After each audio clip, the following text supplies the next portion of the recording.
imagino que usted en su casa ha ido a un concierto en los últimos meses. Claro, la pandemia nos hizo querer el arte, querer salir, estuvimos encerrados y nos demostró que es más que música, es algo social. Bueno, nuestro siguiente entrevistado hizo lo mismo sobre otro periodo de Chile que se habla de la vuelta a la democracia. Estoy hablando del libro Con el corazón aquí, que está en mis manos.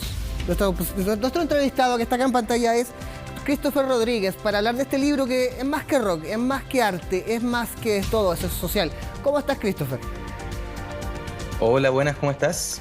Bien, mira, lo primero, para dar contexto, esto es un libro que trata sobre la industria del rock, entre comillas, desde la vuelta a la democracia, que sale desde 1991 a 1995, un trabajo bastante detallado, erudito y de bastante análisis. Gran libro, Christopher, pero te quiero preguntar, antes de entrarle con todo el libro, el arte, el rock, ¿es solo eso? ¿Es un pasatiempo? ¿O habla cómo nos comportamos, cómo es la sociedad en un tiempo correspondiente a la música que se escucha?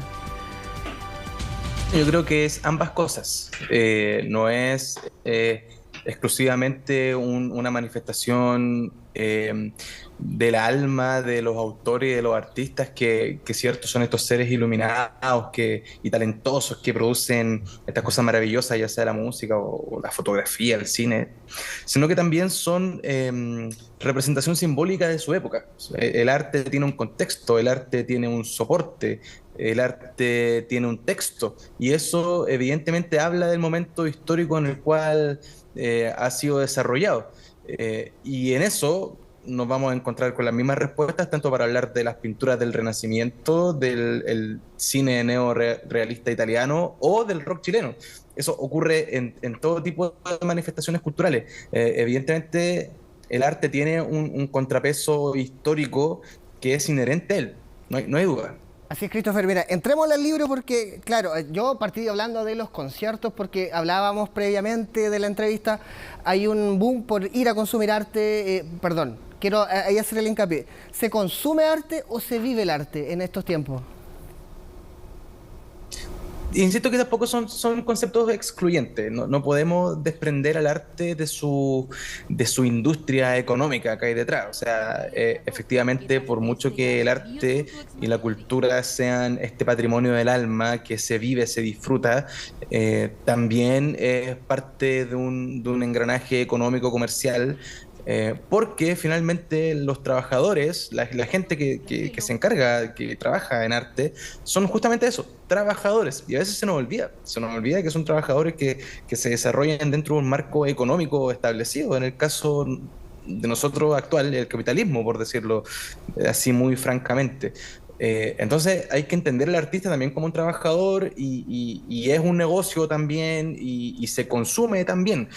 Y eso a lo largo de la historia les ha traído diferentes, no sé, a veces beneficios, a veces momentos de mucha explotación, de mucho consumo, y a veces han habido momentos de vacas flacas donde los artistas lo han pasado particularmente mal. Ya la pandemia es un ejemplo, y en el libro tratamos cómo en la transición a la democracia para los músicos fue particularmente difícil en Chile. Justamente eso quería llegar. ¿Por qué te preguntaba si ahora se consume o se vive el arte? Porque claro, si volvemos al libro, retrocedemos 31 años, veníamos de la vuelta a la democracia. Ahí el rock, el arte, según tu libro, lo que tú cuentas acá, ¿el arte era necesario? ¿Qué pasaba? ¿Cuál es el punto de inflexión? ¿Cuál era el momento del arte en 1991 cuando tú cuentas acá, los rockeros, los artistas de rock se juntaron, se movilizaron y justo llega el año previo a que se mete la industria? Entonces la pregunta es, ¿qué pasaba en 1991? A principios de los 90 hay una situación súper especial y particular. Era este retorno a la democracia, lo cual significaba un montón de posibilidades nuevas para los músicos, para los chilenos en general, y todo el mundo estaba muy contento y expectante de lo que iba a pasar con la transición del arco iris, ¿cierto? Y la alegría que ya venía.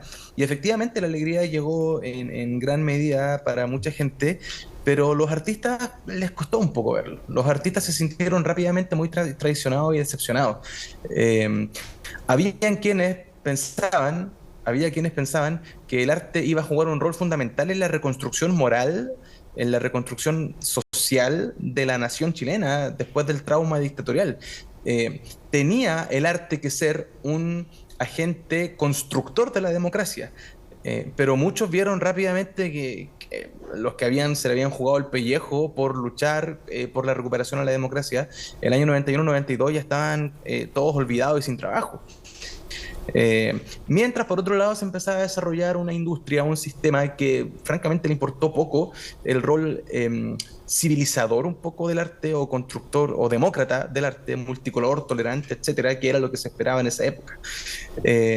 Por eso es un momento particular, es un momento como entre la decepción y la esperanza, como Christopher, dice uno de los autores, cuando disculpa, vio la democracia. pero Dime. desde tu punto de vista, ¿se desperdició una camada de artistas que venían con...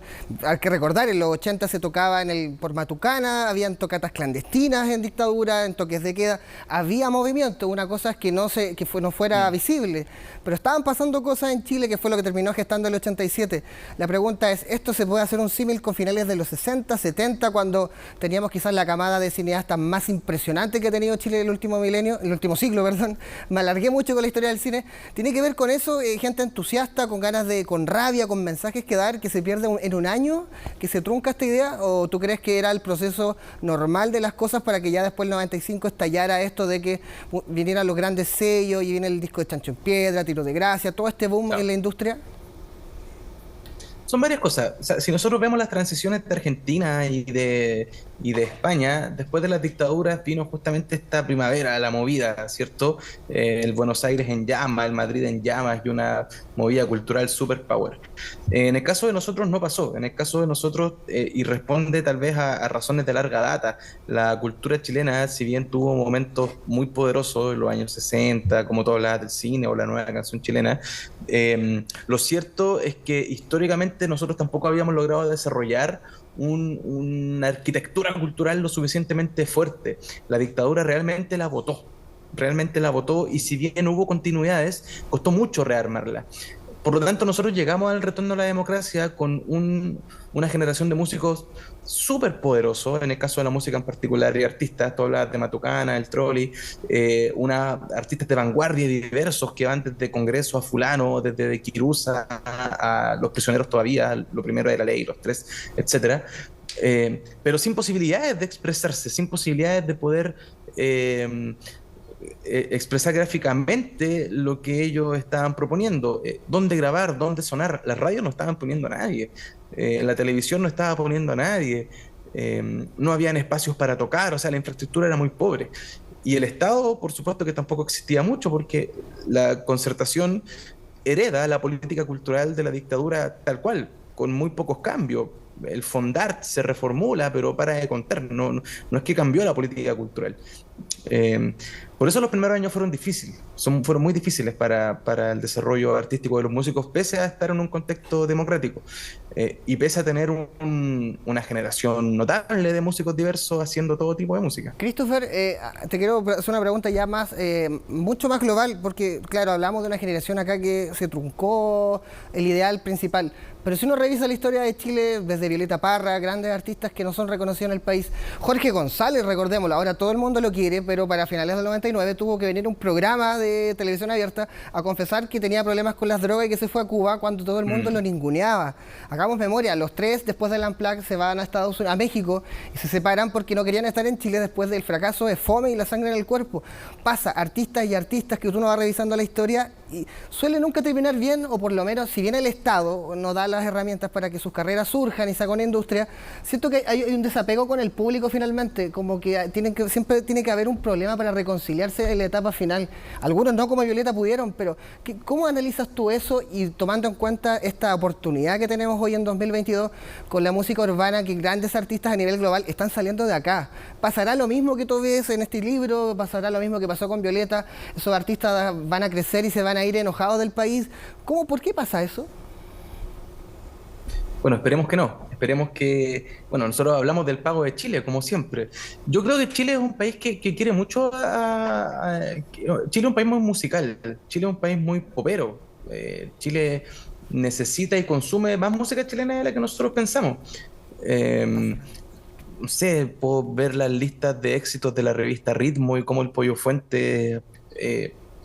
no sé, completaba, ¿cierto?, casi todos los rankings. Si nos saltamos unos años después, fenómenos como Miriam Hernández o Mon Laferte o no sé, hoy mismo la música urbana, que la rompen en los servicios de streaming. Pero claro, existe algo, existe tal vez un juicio con el público chileno, existe tal vez este juicio como de querer personas que sean intachables moralmente, y a los artistas yo creo que no tenemos a veces, o sea, cada uno es dueño de pedírselo si no, pero, pero a veces, claro, mucho del juicio o la fidelidad del público chileno pasa por esa suerte de exigencia de intachabilidad. Y eso hace que se critique mucho a Jorge González, por ejemplo, por haber consumido droga, Claro. etcétera. Cuestión que yo creo que no tiene sentido cuestionarlo a esta altura.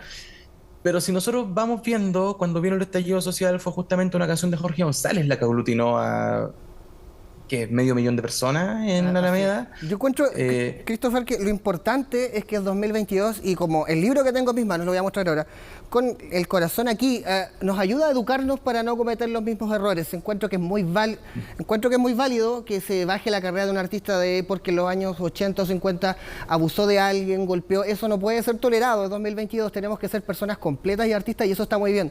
Pero no cometer errores como el mercado, dejar solo a un artista por prejuicios. Creo que te quiero preguntar, Christopher, el libro, ¿dónde lo pueden encontrar? Que es muy necesario para apoyar a nuestros artistas, más en un año donde la música chilena está pasando por uno de sus mejores momentos. Sí, este libro lo pueden encontrar en la tienda nacional, ahí en Merced, la clásica emblemática. Lo pueden encontrar en la librería Metales Pesados también, está ahí, librería Antártica. Y también está disponible en todo Chile a través de internet, en la página web de la editorial Universidad Alberto Hurtado y en Busca Libre. Y hay una versión en ebook también para el extranjero, que se puede buscar en internet rápidamente, con el corazón aquí. Sí. Muchas gracias, Christopher. Gran libro, te agradezco esta entrevista y estos minutos para hablar acá en CNN Chile. Muchas gracias a ti y a todos ustedes. Que estén muy bien. Bueno, y ustedes los convidamos a que, busquen el libro y también, obvio, siga acá en las pantallas y en la programación de CNN Chile.